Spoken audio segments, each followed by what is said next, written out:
क्या रेट है? 400। बहुत ज्यादा नहीं है?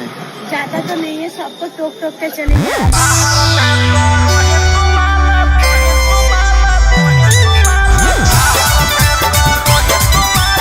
Mixed by Ankit Ahir.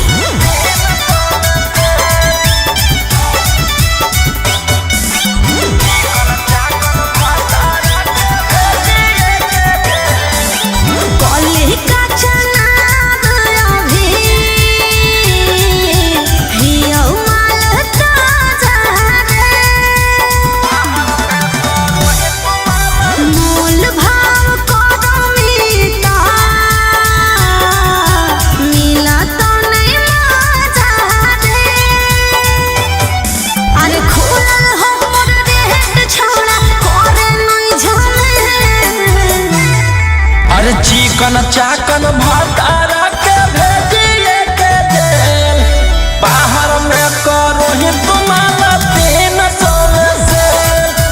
चिकन चाकन पियारा के भेजिए के जेल, बाहर में करो ही तुम्हारा 200 से।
आगे चिकन चाकन भातारा के भेजे